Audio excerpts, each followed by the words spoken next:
हम दे के थक गए हैं और उस आवेदन का हम प्रक्रिया पूछने जाते हैं कि हमारा आवेदन पे काम हो रहा है या नहीं हो रहा है या कहाँ तक पहुँचा, तो अधिकारी सब अफसरशाही दिखाते हैं और हम लोगों को डांट फटकार के भगा देते हैं। कहते हैं उनसे पूछिए और कहते हैं कि आप ओवर टॉकिंग करती है। क्या आपने अधिकार के प्रति जागरूक होना, अपना अधिकार मांगा, ओवर टॉकिंग होता है? तो ये ओवर टॉकिंग हम हर बार करेंगे जब तक मुझे मेरा अधिकार नहीं मिलेगा, जब तक हमको इस लोकतंत्र के समाज में हमको आजादी से रहने का। तो इधर मुजफ्फरपुर जिले के सरैया प्रखंड के रेपुरा बाजार निवासी सरिता देवी ने सीओ पर आरोप लगाते हुए कहा कि मेरे पास रहने को जमीन नहीं है, नहीं खाने के लिए। सीओ साहब कहते हैं कि 5 लाख रुपए दो तो सरकारी भूमि तुम्हारे नाम कर देंगे। सरिता देवी ने इस मामले पे कार्रवाई की मांग की है। आप परेशानी बताइए, क्या क्या चीजों को दिक्कत है?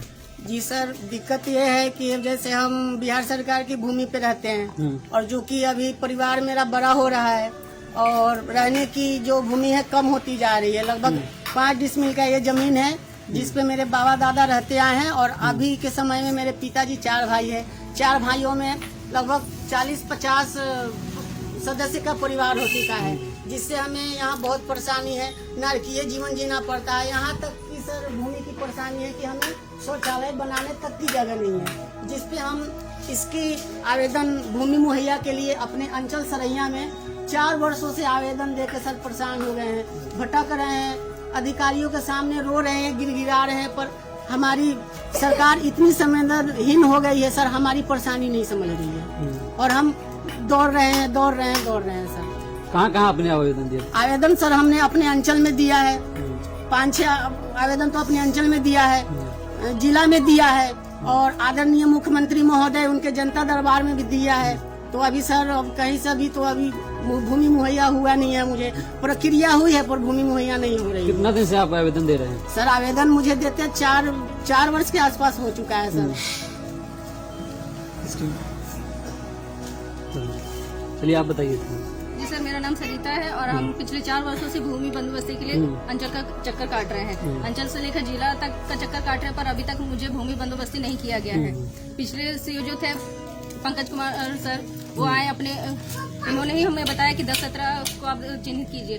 हम बोले कि सर हम आपकी गैरहाजिरी में नापी नहीं करवाएंगे। बोले ठीक है, हम आएंगे तो आप नापी करवाइएगा। उनके आँख के सामने नापी हुआ और ईंट गाड़ा गया और वो ईंट अभी तक वैसा ही गाड़ा हुआ है। उनके बाद फिर 2 बार नापी हुआ पर अभी तक कोई विवाद खड़ा नहीं हुआ। और अभी जो सीओ है वो कहते हैं कि वो जमीन विवादित है, हम आपको कैसे दे दें। सर हम ये कहना चाहते हैं कि वो 8 कट्ठा का जमीन है, बाकी पे भी कुछ लोगों का कब्जा है। जो 6 डिसमिल जमीन खाली था उसमें हमको 5 डिसमिल दिया गया। जब दिया गया तो उसका हमको प्रमाण पत्र क्यों नहीं दिया जा रहा है?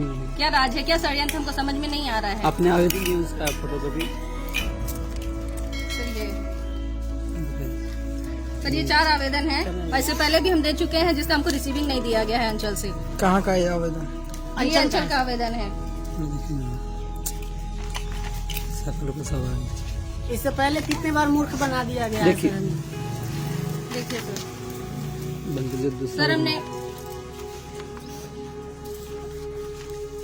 सर हमने जिलाधिकारी को भी 2 बार आवेदन दिया है, DCLR में भी दिया है पर हमें कहीं से अभी तक कोई न्याय नहीं मिला है, ना मेरी परेशानी का समाधान हुआ है।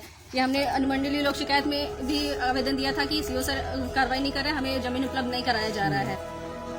तो सर इसका जवाब हमें कौन देगा कि इतने साल से मैं चक्कर काट रही हूँ आवेदन दे देकर। ये PG पोर्टल पे हमने जनता दरबार में आवेदन दिया है कि हमें जल्द से जल्द भूमि बंदोबस्त कराया जाए, पर अभी तक कोई सुनवाई नहीं है, कोई हमारा मतलब परेशानी नहीं समझ रहा है। अधिकारी यहाँ आते हैं, निरीक्षण भी हुआ है, अंचल से यहाँ निरीक्षण भी हुआ। यहाँ आते हैं अधिकारी, कहते हैं कि हाँ आपको परेशानी आपको मिलना चाहिए। फिर उसके बाद दफ्तर जाते हैं, वो भूल जाते हैं कि हाँ कोई था जो भूमि बंदोबस्ती का डिमांड कर रहा है। अंचल में हमको जब बुलाया जाता है तब हम जाते हैं। महीने में 4-5 बार हम अंचल का चक्कर काटते हैं सर, पर हमें आपसे कोई पैसा का मांग हुआ था?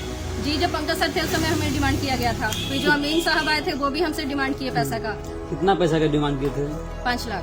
5 लाख रुपए? कितना कट्ठा की जमीन के लिए? 5 डिसमिल जमीन के लिए। 5 डिसमिल के लिए 5 लाख रुपया का डिमांड किया था। आप लोग के पास खाने के लिए रहने के लिए नहीं है तो आप लोग 5 लाख रुपया कहाँ से दीजिएगा? सर उतना रहता है तो हम तो वही कहते हैं सर से कि आप हमारी जांच कीजिए, हम जिस लायक है उस लायक हमसे कीजिए। जब 5 लाख रुपए आप जब घूस दीजिएगा तो 5 लाख 5 लाख रुपए हम जमीन नहीं खरीद लेते, हम जमीन खरीद के घर नहीं बना और लेते। सर देंगे कहाँ से, हम कमाने खाने वाले 200-250 दिहाड़ी बनता है। हम तो कमाने खाने वाले हैं सर, एक दिन ना कमाए तो चूल्हा उपवास जैसी स्थिति आ जाती है सर। हम कहाँ से उतना पैसा देंगे और खरीद भी कहाँ सकते हैं, जब खरीदने में हम असमर्थ है, जब तो हम सरकार से इतनी अच्छा बनाए सर। बच्चे हैं 3, बाढ़ जैसी स्थिति में बच्चों को शौच के लिए दूर जाना पड़ता है सर, 1.5-2 किलोमीटर दूर जाना पड़ता है। और जहाँ हम मौजूदा हम रह रहे हैं वहाँ सब चारों तरफ चौक ही चौक है, दुकान ही दुकान है। कहाँ जाएंगे सर, बच्चे कहाँ जाएंगे, परिवार कहाँ जाएंगे सर। नीतीश कुमार जी बोलते हैं कि जहाँ शौच वहाँ शौचालय। जी जी जी हाँ, तो इसके बारे में आपको क्या कहना है? बिल्कुल कहेंगे सर। हमारे मुख्यमंत्री महोदय, प्रधानमंत्री महोदय डबल इंजन की सरकार है, विकास की बात करते हैं और उनके ही सरकार में, उनके ही राज्य में आज शौचालय के लिए जगह नहीं है। जब जगह नहीं है तो शौचालय कहाँ से बन पाएगा। घर देने की बात कर रहे हैं, जब जगह नहीं है, भूमि नहीं है तो घर कहाँ से दे पाएंगे वो। चलिए आगे की और सर हम नार की जीवन जीने को मजबूर है। देखिए हमारा कुछ बोलो, भूमिहीन है, खाए हम तो भूमिहीन हैं, खाने के लिए नहीं कमाते हैं तो खाते हैं, नहीं कमाते हैं तो नहीं खाते हैं, ऐसे उपास पड़ते हैं। कोई अब लोग मुखिया जब सरपंच बाढ़ का जो पूछने आता है, वाला नहीं जब उसमें क्या स्थिति रहता है आप लोगों को बनाना? बाहर जब आता है हम तो दूर शौच के लिए जाना पड़ता है, दूर दूर। चलिए इसमें कोई अनहोनी घटना हो जाए तो कौन सी जिम्मेदार होगा? देखा जाए सर, ये देखा जाए सर, ये बिल्कुल शौच बनाने की जगह नहीं है। जहाँ बर्तन वगैरह धोया जाता है वहाँ मेरी चूल्हा है, जहाँ खाना बनता है सर। ये प्लास्टिक टंगा हुआ है सर, ये देखा जाए। मेरी इसके गरीबी नीचे लाचारी का सबूत है। ये गरीबी लाचारी का सबूत है मेरा सर, ये देखा जाए। और आगे